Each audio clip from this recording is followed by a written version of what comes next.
Young people today think that these rights are permanent.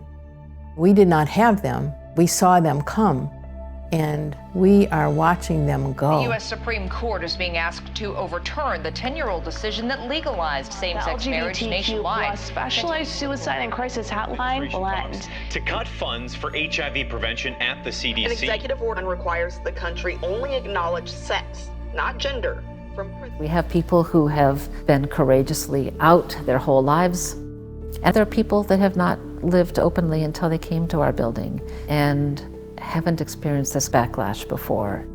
It's terrifying. Banners around the construction site for the Pryde were vandalized with slurs against the LGBTQ community and threats of violence.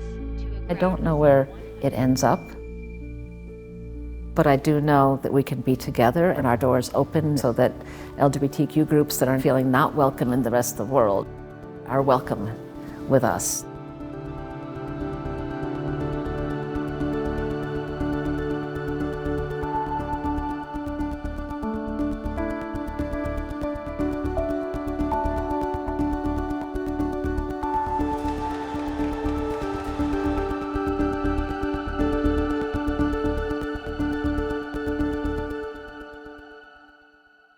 Hi, my name is Eddie, and I'm 67 years old. I've always liked elephants. They're extremely bright. They live in a very structured family group, and they are protective of the whole herd. 7 years ago, I was forced out of the Fenway, even though I had a Section 8 voucher. The rents were going up. Almost 40 years in the same building, and I was very close to being homeless. A year ago, I put my name in for the lottery at Pryde. I wasn't sure that I was going to meet the criteria. All I knew was that I had a chance. Regular senior housing, there's a lot of hate, there's a lot of bias.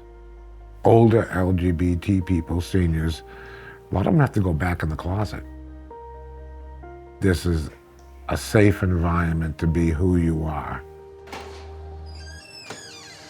It was literally like hitting the lottery. Thank you. Appreciate it. We have to take pride in our neighborhood. Hey, you're a good man. Every Thursday after the trash trucks come, it takes me about a half an hour. Yeah. That's all. Simple thing. You know.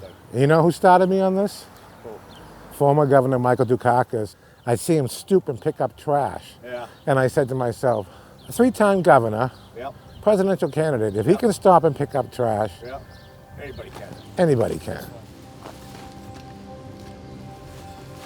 I'm a long-term HIV/AIDS survivor. And by the time I was not quite 40, I had to stop working. So I never had the opportunity to save for retirement. I didn't think I'd ever live to see retirement. For my generation, we lost so many people. I don't know why I'm still here. My mother used to say that God had plans for me. Maybe he does, maybe he doesn't.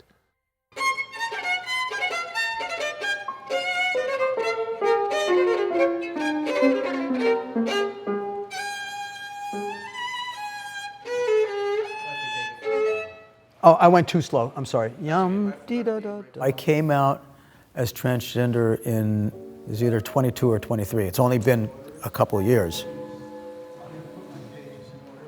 That's the point at which I announced to my family that I was trans.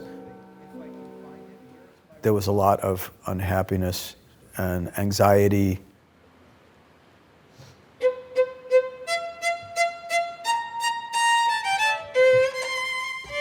I needed to find another place to live.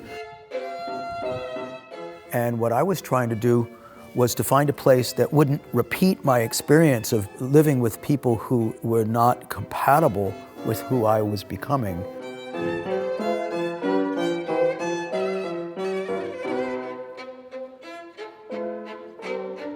I was like the second or third person that moved into this building. The place was so empty. The halls reverberate, they're so echoey. This is like a big social experiment. We have the opportunity to figure out how to create a little community because we are doing it from scratch.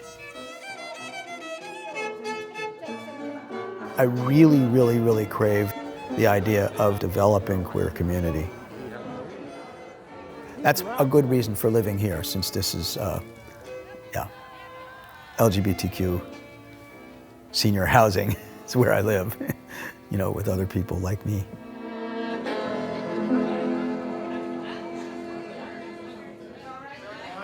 Good morning. Wonderful to see everyone here. We have a lot of new residents, and we'll have a chance after announcements to talk amongst ourselves. This is a generation that grew up before there were any legal protections of our community, when you could lose your job, you could lose your home, you could be harassed because you were openly gay, and there was nothing you could do about it. At the time I decided to come out, it was still kind of an oppressive era. Coming out to my family was horrific. They were very homophobic and continued to be for years. If my father was alive to hear that I turned out gay, God knows what he would have done. It was a difficult time. Folks were able to discriminate indiscriminately. Never in my lifetime did I ever think I would see a pride flag hanging out front of my window unless I put it there.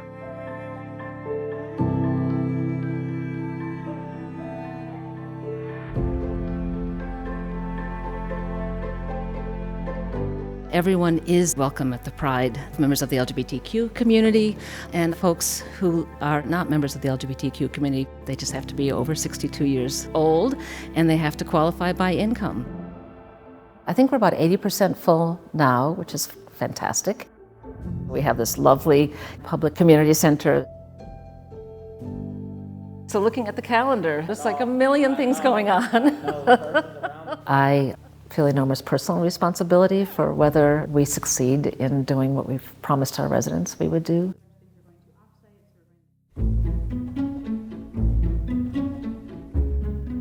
We are married. We've been married for 17 years. I think it's more than that, but I don't know. We have to do the math all the time. We got married in California. I was working against Prop 8, which was trying to amend the California Constitution to make same-sex marriage unconstitutional. We realized that if it passed, we would not be able to get married. It was like 3 days before the election, the 2008. She asked me. You did. Oh, I asked you? What was your idea? I was going to say, what did I ask you? Oh, to marry me. Yeah. Well, it was really clear that we were happy together, so yeah, let's make it official. Look at that smile. Yep. And I have dog leashes in my hand with bags on them. Oh. Because the 3 dogs were the witnesses. Yep. And when I was in college, I had a dream once of marrying my girlfriend. I still remember waking up and, you know, in 1968, 69, and it's like, no, you can't marry your girlfriend. And it was so painful, that awareness that it was a fantasy. And all those years later, to actually be marrying a woman, it felt incredible.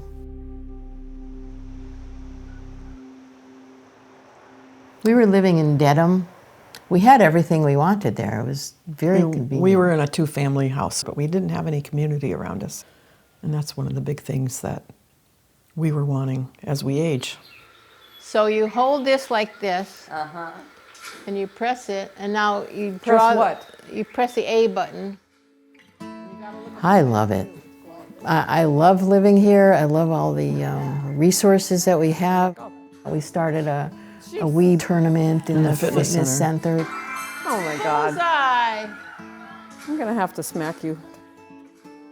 You know, I'm not gonna just be passive and wait for somebody else to go build what I want and complain that it's not being built.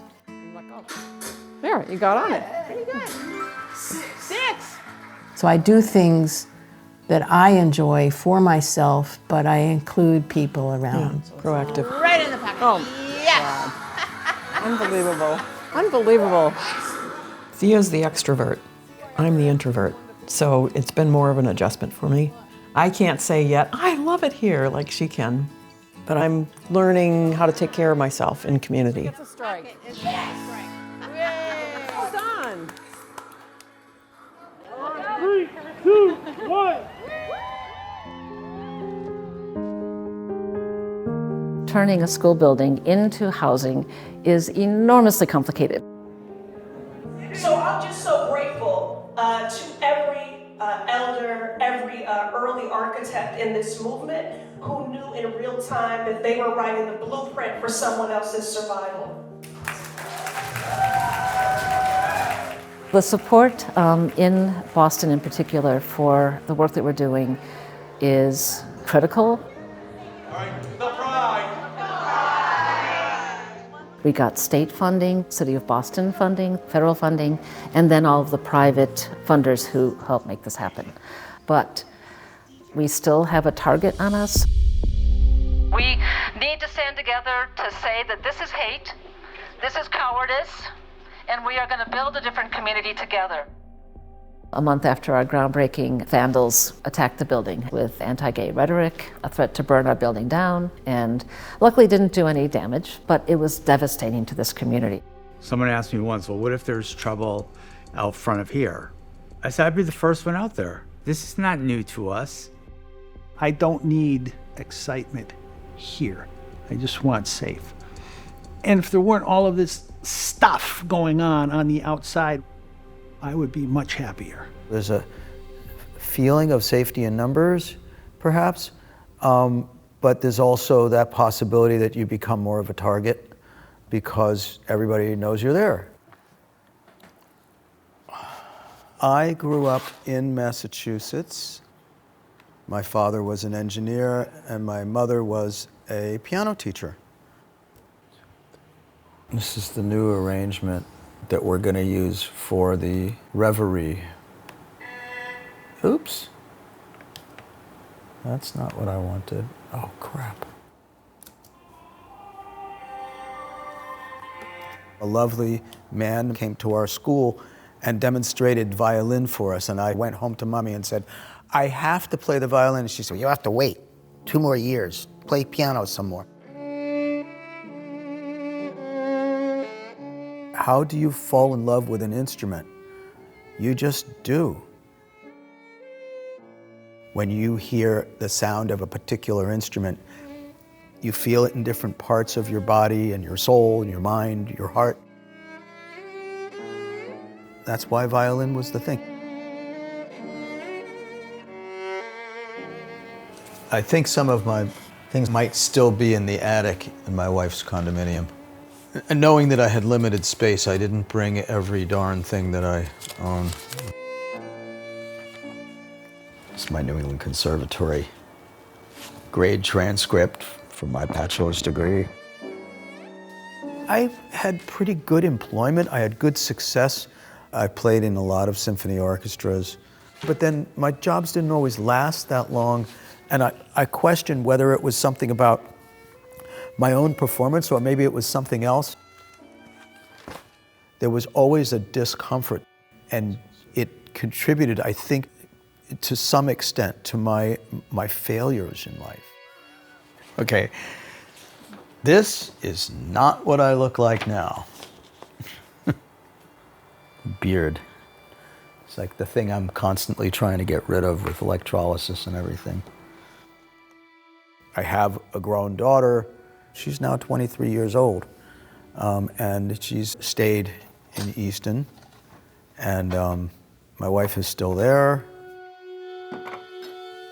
It was 25 years that we were married before we parted ways, and we were compatible except that one problem of the fact that I didn't realize that my sexuality and my gender and everything were different than what I thought it was, and that was a big factor. I ended up marrying my high school sweetheart, man, and having a daughter. And 2 years later, I had another daughter, and she was born terminally ill with a pediatric liver disease. And that kind of blew up this family unit that I was in. I did end up meeting a woman who I was with for almost 14 years before she was killed in a car accident. A lot of the changes that I experienced shook me right to the core. I started a process of trying to understand what would make me happy. I remember resolving to myself that if the powers that be, the universe, whatever, wanted me to live this life, I won't do it alone. And that I need a companion, however that looks. I'm making what's called an abundance hen garland, and they're supposed to bring good luck or abundance to people who hang them in their homes. What's that, all this stuff? Yeah, it got... I'm not so good at this. It wound up with a big knot in it. Yeah, Thea's not a real crafter. I'm a crafter. You are? I was so confused in the beginning. I was so afraid to talk about being gay. I think when I moved to Los Angeles, I was in my 40s, and I really came out at that point. It was my public coming out. So it was a process. Coming out is a process. I have to prove I'm a crafter. Why, because I said that? Yeah. I used to put model airplanes together when I was a kid. 2006, I was getting a master's degree in writing at USC, so I started working on this one-woman show. And that year, when I came out to Massachusetts, I asked my friend if they'd gather a nice, friendly audience for me to try out this material. It's about relationships and about the problems that I've had. And so I'm describing all of this, and I'm talking about love sickness, and all of a sudden there's a thud. Somebody falls off of one of the couches. All right, this is where I'm going to cut in then. Okay. Because, see, I'm an energy worker, so I feel energy. And it was like this ball of energy just hit me right in the chest, literally, and jolted me, and I slid off the couch and landed on the floor. No lie. It was so embarrassing. So that's how we met. When we got together for lunch, I could feel this pulsing in my body. Boom, boom, I could feel it. I remember taking her two hands in mine. It just felt like this circuit completed. And in Judaism, they have the word bashirt, and I feel like she is my bashirt, my destiny.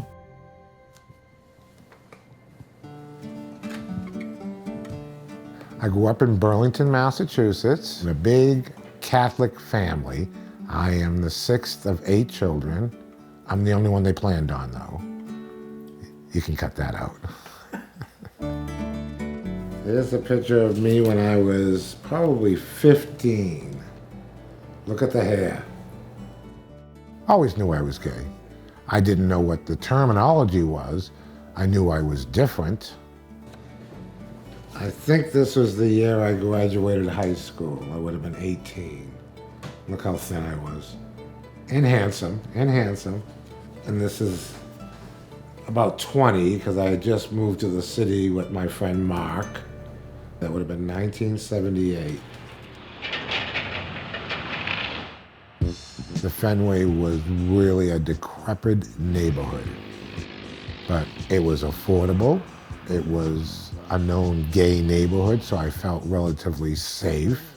And there was 2 of the biggest gay clubs in Boston, the 1270 and the Ramrod Room. 1270 was the best disco in Boston, and that was the only socially acceptable place because we weren't really welcomed anywhere else. My apartment was near all the bars, so everybody came to my apartment to party. Moving that coffee table, turn that music up, and dancing away. I worked hard. I paid my rent. They were wonderful years. There was an energy in the air that nothing was going to stop us. And then we hit speed bumps. 82 is when we first started getting an idea that something was wrong. By 84, it was apparent that this was going to be real bad.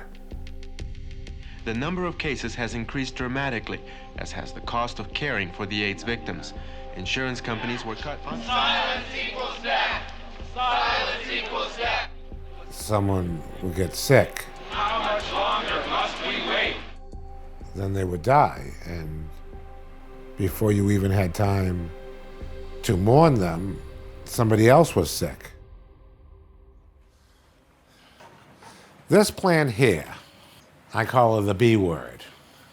If I wasn't a mixed company, I'd use her full name. I was in New York for Thanksgiving weekend. My friend Michael G. asked if we could stop in Connecticut at his parents' house on the way home. And we squeezed it into the back of that little Toyota Tercel car. And that thing was in my face from Connecticut to Cambridge. And when my friend Michael passed away a couple years after that, he left me it in his will. I had to be 27, 28, and we lost Michael. He was very young. Long time ago.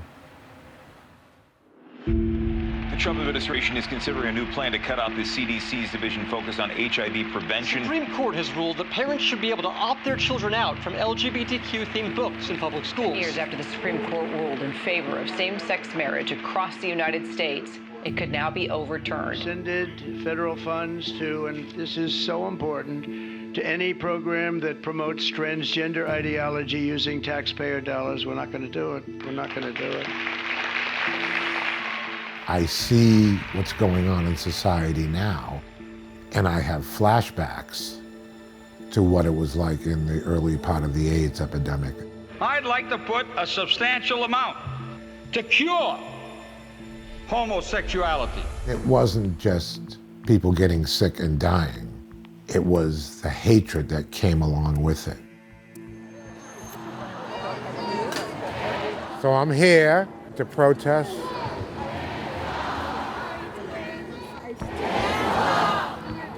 I'm here to raise my voice for those who don't have a voice. Our streets! Our streets!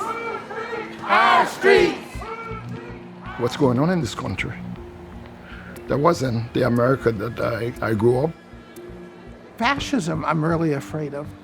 I don't like how that's being validated, and it really, really scares me. Medicare, Social Security, I mean, that's all I make. All the rights that we fought hard and long for are in jeopardy and at risk. There's always a reason for us to be vigilant, but it's time for us to kind of get back into the streets again. Especially trans people are scared and have reason to be. If you've been around for 50, 60, 70, 80 years, you know what can happen. A lot of the people that live here, you know, people have been activists that have been on the ground when there's been violence against queer folk. I wanted to be queer, but I never thought I could. I never thought that I was that brave, I guess. I denied myself involvement with the queer community for so many years that embracing it fully is such a relief for me. So I'm not going to give up on my community. I'm not going to give up on myself. If they come for me, I'll go down fighting.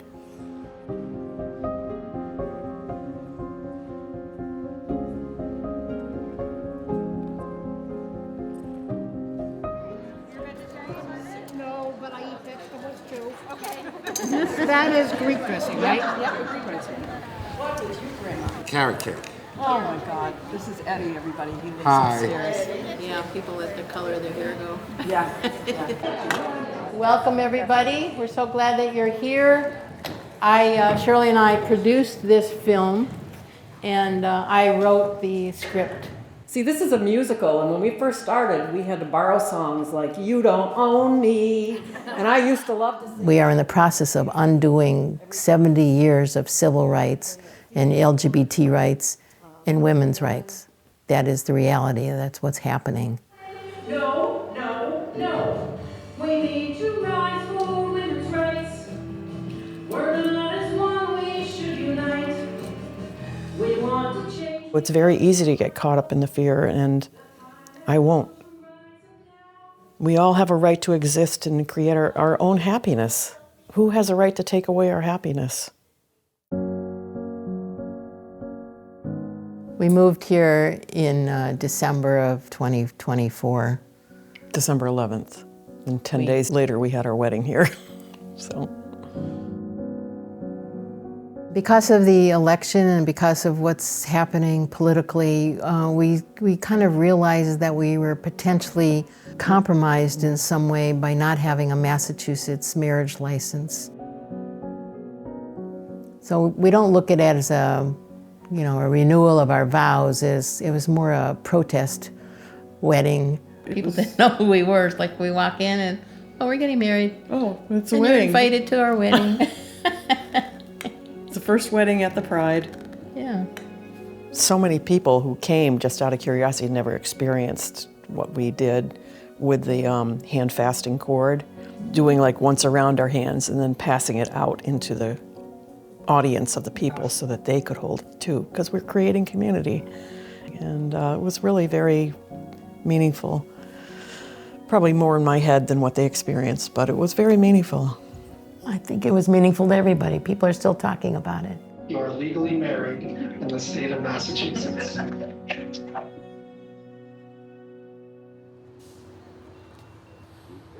When I was first diagnosed, when I was 26, there were no treatments. And there were many, many times where it was very hard to get up in the morning.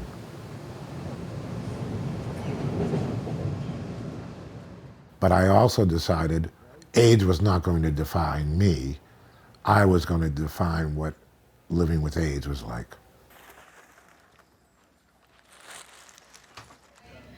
You know I collect elephants, right? No, I didn't know that. I'm at that stage in my life where, God forbid something should happen to me. I said, what's going to happen to my elephants? But I want you to have this. I've had this for a very long time. And I thought of you because of your baby. Thank you. Oh my God. It needs to be cleaned. I'm sorry. It'll go right in her nursery. Give her a little glitter. And when she's old enough, you can tell her about me. Yeah, of course. I met this guy once. Particular excitement about this study is that it's one of the first that focuses on whether we can find a specific treatment to focus on the lung disease that we know is more prevalent, more common in people with HIV. And you know I'm a believer in studies. Oh, absolutely. Yeah. When the first meds came along, it was a blessing, we thought. But now we know that there were ramifications from those. Kidney issues, cardiac issues, cholesterol issues, but what were our choices? All the way around, pull backwards. Left. Keep And that's why I've done many, many studies over the years so that these people that are getting infected now, they won't go through what we went through. 2, 1, quickly. In, breathe in. Hold it. Keep holding. You're halfway there. I don't ever want them to have to go through that. And blow it out. Blow. Relax. I'm ready for my next study. I might donate one of my lymph nodes. And it's very important. And I think I should be able to give him a lymph node. These are really wonderful story. My daughter, and she was like, you know, you should have kitten heels So as a gift, she bought me these. So they're very special. It would have been nice to have a family representative from my married life, but I don't think that's going to happen. We're not at that point right now. So maybe in a future concert, that'll happen. When I came out, I thought, wait a minute, what am I going to call myself when I meet people? I started thinking of names. How about something cute, maybe a little sexy, but like not over the top.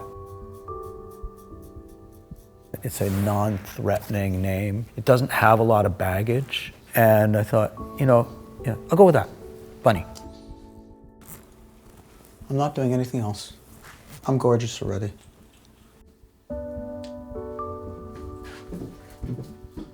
Yeah, music's in there.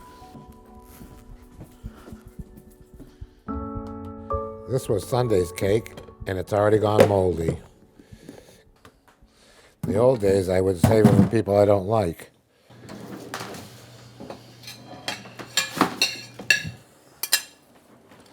This is taken in the Fenway over at the War Memorial. This was just before I had to have my spleen out when I was 33. I was sick, and I really didn't think I was going to live. So I decided to have a picture taken, and I gave one to every one of my siblings and to my friends. My doctor told me at 26 I wouldn't see 30. When I turned 40, I went and saw him, and I told him he was a liar. Do I know why I'm still alive? I think on some level, if there is a higher power, I believe that he did put me here to be with people. That's one of the reasons why I live at Pryde Place, is when the day comes, I hope to be here and to know that I'm safe and that I'm loved. Looking good.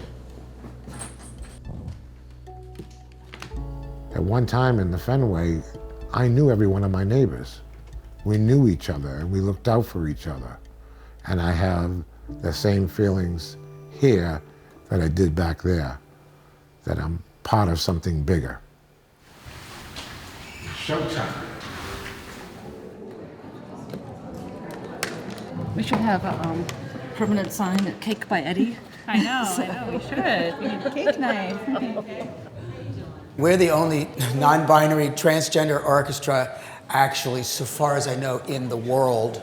When I came out, I did a little Google research and it didn't exist. So I figured I better just start one. So enjoy.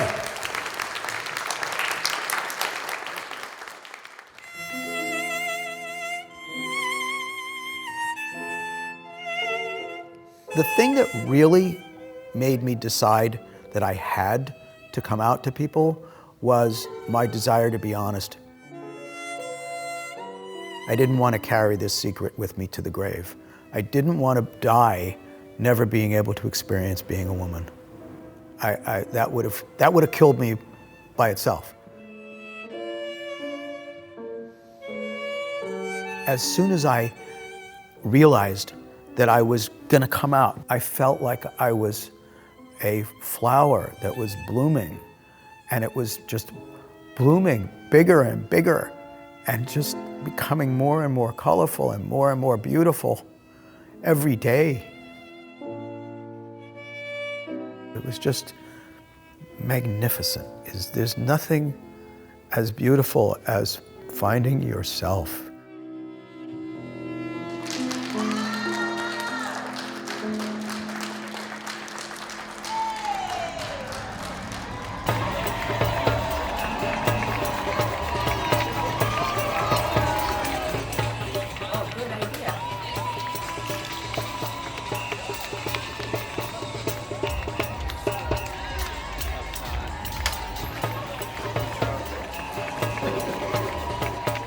We have a huge contingent from the building this year.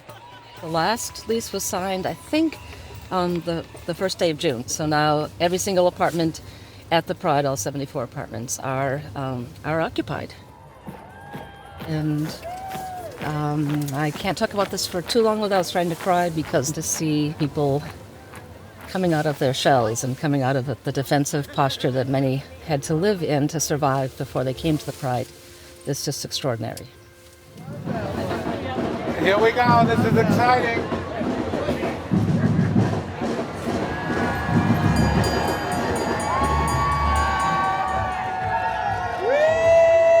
Happy Pryde! Happy Pryde! Happy Pryde! Look at all these I know, I love it!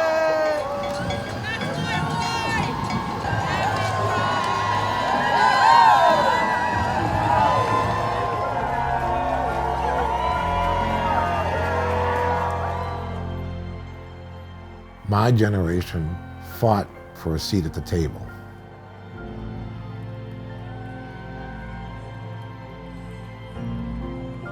The generation after mine fought for the right to set and decorate the table. This generation is fighting to expand and put as many leaves on the table as possible so that everybody has a seat at the table. I want this younger generation to know this isn't the first time this has happened, nor will it be the last time. And they must be prepared to stand up and say, this is not who we are. And I fight for my Uncle Eddie.